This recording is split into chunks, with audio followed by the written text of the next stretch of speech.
Beautiful people, beautiful people. What is good? What is good? What is good? Of course, you know who I be, good doc, Dr. Mike TV.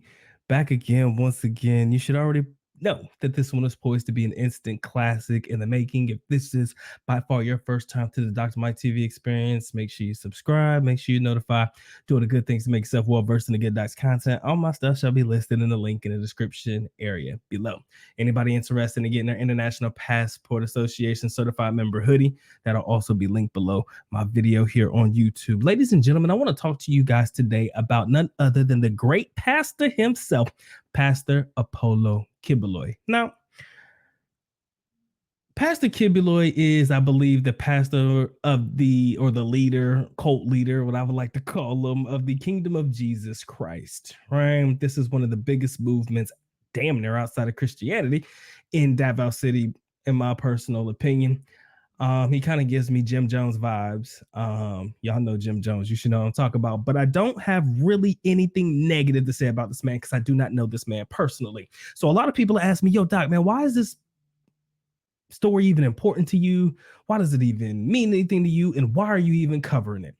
Two reasons. Number one is happening in Davao City. So, you know, anything happening in Davao City is happening in the city that I care for, and it's near and dear to the heart. And if you've seen my other two Pastor Quiboloy videos that I made on my channel, I think I may have had 2 or 3 other videos on him. You will know that I worked at his college, Jose Maria College.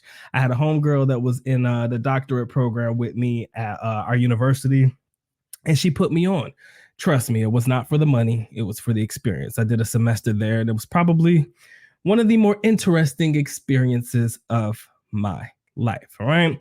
Now, before I get into the article and we brush through it real quick, I want to give you guys a brief understanding of what the Kingdom of Jesus Christ is all about from my understanding. Okay. So what it is if you want to become a member of Pastor Quiboloy's church, you have to give up all worldly possessions, properties, monies, all that. It goes to him. And basically, he's going to give you the place to stay. He's going to put you in a compound or something, and you just going to basically work for him, i.e. work for Jesus. Okay. Now, again, I'm not a religious channel, so we're going to just tread lightly on the religious aspect of it all, but definitely is an interesting church group, to say the least, because you're giving up everything that is yours, money, work, whatever, and you're going to work for this man. So you're giving everything that you have to him, which is why this motherfucker is rich. I mean, super rich. I mean, man's got monies on top of monies on top of money. And not to mention that his congregation is not just based in the Philippines, guys. He's got subsets all over the world, I think in Brazil, as well as in the United States. I want to say in the Hawaii area, some parts of California. You do the research, man. The Kingdom of Jesus Christ is global, my friend, even some places in Africa. I mean, this guy, to me, is one of the most articulate some bitches you will ever meet in your life. The way this man speaks, I was this close to joining myself. I say that jokingly, but I say that with the realness, man. This guy is good with his words. I mean, Jim Jones status, right? So it's not hard for me to believe or hard for me to understand why people are following this man's ideology, following this man to hell and back, or to heaven and back, I guess, because he's really good with his words, right?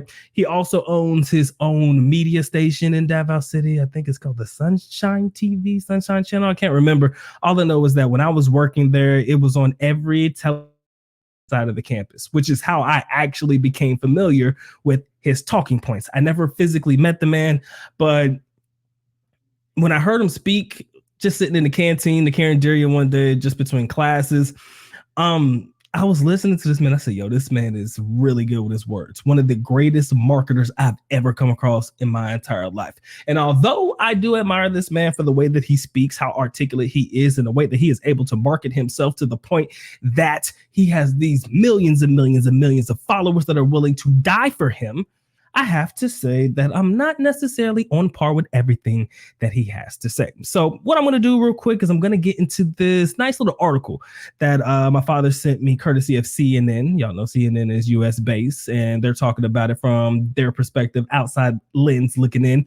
And I want to share this with you guys because I think that you'll begin to kind of understand a little bit about why he's in trouble, what's going on in Davao City, the people, rioting and keeping the police outside of the compound to keep them from getting to him. It's a lot, y'all. So let me get ready to share my screen real quick. If you will bear with me, try to make sure I get this right. All right. All right, ladies and gentlemen, I hope that you can see what I see real quick. All right. So basically, CNN reports that the preacher, excuse me, let stuff dragging a little bit, preacher wanted by the FBI on sex crimes, the SEGS, try to get that out there. Crimes evaded Philippine police as followers resist in days-long standoff. Okay, so let's go ahead and brush through this real quick. I don't want to dwell on it too much. Let me give you the nuts and bolts of the bits and pieces of it. Excuse me. Let me try to zoom this in for y'all real quick. We'll do 120. All right, should be good enough. All right.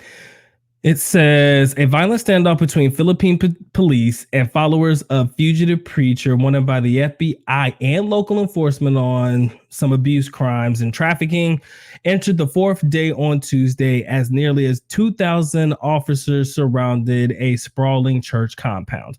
Okay, so this was courtesy of August 27th. You guys know we're sometime in September. So again, Doc is a little behind. So maybe there's been an update, but we'll just have to see.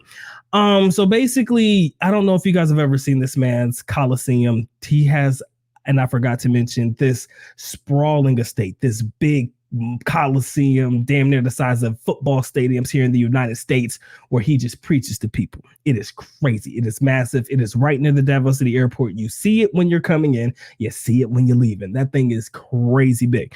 All right. But fourth day Tuesday, 2,000 officers surrounded the sprawling church compound. Pastor Quibuloy, the self-titled appointed son of God and founder of the Kingdom of Jesus Christ Church, has been on the run for at least 3 years. They've been trying to get this man since like 2021. Crazy.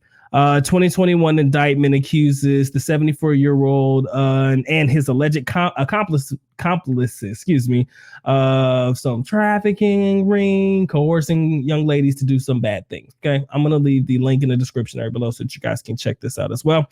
Quibuloy has denied all charges against him and is believed by Philippine police to be hiding inside of his 30-hectare 75-acre compound that includes a cathedral, a college, which is where I worked, and apparently a bunker and a taxiway that leads to the Davao International Airport. Again, the airport is damn near next door to the school, so it's not that far, right? It sounds far, but it's like right next door. You can map it out. It's literally right next door, so it's not too far for him to have to go to the airport.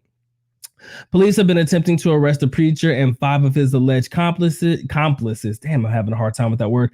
That began on Saturday in the city. I'm sorry, in the city in southern Philippines. But they have been met with fierce and sometimes violent resistance from his followers, who allegedly threw stones at officers and blocked a highway with burning tires. Damn. A 51-year-old follower apparently has passed away on Saturday due to a heart attack. He was part of this protest that was trying to keep the police from getting to him. Again, when I tell you this man's words are good, you have no idea. Listen to him speak. He's got 51-year-olds ready to lay down their lives for him. That's nuts. Police fired tear gas on Sunday to try to disperse the crowd. At least 6 officers have been injured and at least 18 people arrested during the days-long standoff, the police have said. Photos released by police on Monday showed officers with some pretty messed up faces and wearing bandages receiving treatment for their injuries. Basically, the people were saying we're not leaving and no one's pulling out until we actually have captured the pastor himself, is what people are saying. All right, so Quibuloy, again, founder of the Kingdom of Jesus Christ. He's very, very buddy with the former mayor, former president Rodrigo Duterte. Like, they are mad close, super close. So that's one of his homeboys. A lot of people have conspiracy theories about that too, but I don't go into all that. But he founded the church in 1985, and rose to prominence as a televangelism, gained popularity in the Philippines. So he's kind of like your Philippine version of Joel Osteen, if you ask me. He's kind of like the Philippine version of Mr. Osteen, Joel Osteen, Pastor Osteen. The church, which claims to have 7 million followers worldwide. It's a lot, right? Runs businesses, including a college, again, where I worked at the resort, not sure where that is, and media outlets in the Philippines. Quiboloy is close supporter and spiritual advisor, like I said, a former president, Rodrigo Duterte, who regularly has appeared on the church-linked media network when he was the mayor of Davao. Yeah, he was on that show quite often.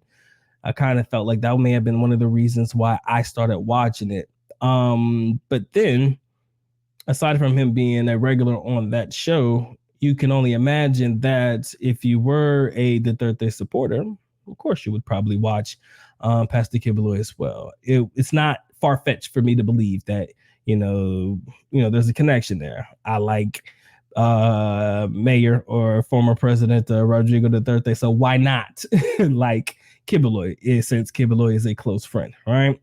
In 2000, a U.S. indictment against Quibuloy and two alleged accomplices, accusing them of, like we talked about, doing a little trafficking thing, of some young ladies, some very, very young ladies around the age of 12. Again, article will be linked. The suspect allegedly recruited some young ladies as personal assistants, and then they kind of basically forced themselves onto these young ladies. So you get the picture. I don't think there's any more else I need to read about that. Okay, so that was it, right? I figured it was a very short article, very short and relatively straight to the point. But if there's one thing that I want you guys to understand, if there's one thing that I want you guys to be able to pick up what the good doc is putting down, this guy here is different, super different, right? And a lot of people may hate on him for all of the things that he's done. And again, I'm not sitting there saying I agree with anything that he's done. And again, it's all just alleged until, they can prove things. But I can tell you a lot about my experiences working in the college, man. The people who were followers of Quibuloy were, you can say, I'm not going to say brainwashed, not the best word to use, but you could tell that they were just locked in to the ideology. They believed everything this man was saying. His word was as good as hearing it from the man himself, right? And when you have that type of control over people, it becomes more than dangerous, y'all. It becomes super dangerous, super duper dangerous. And again, I understand why people rock with him the way that they do. I told you before, I'll tell you again, the man is great with his words. But at the same time, it's going to be very, very hard to overlook and excuse, especially when the FBI and local law enforcement are in the area trying to get to this guy, right? It's going to be very hard to overlook those charges. A lot of the members, greater majority of them, are all online. You'll see them in Facebook because, again, some of the students that I added them to another Facebook, not my main one. And the ones that were followers, not just just attending the college there, the ones that were followers, they definitely have been very vocal about the way he's being treated or how he's being portrayed in the media and all that stuff. Oh, they're lying on him and da da da da da. You'll hear it. And again, like I said, if I was rocking with somebody and, I really believe them wholeheartedly, who am I to say whether they lying or not, or whether the media is lying or not? But if I'm rocking with you and I know you and I believe you to be this great person that everybody has portrayed you to be, or, however you've been portrayed in the spotlight, I should say, then I'm only going to believe what I know you to be. And what they're saying just doesn't seem to correlate with what I believe, you are. Then of course you can see why you have so many individuals out here in these streets protesting, saying you're not going to get my pastor, you're not going to do this, you're not going to do that, because they believe in him. And again, when you've got people out here willing to lay down their lives for this cause, it becomes extremely dangerous. And I'm not mad.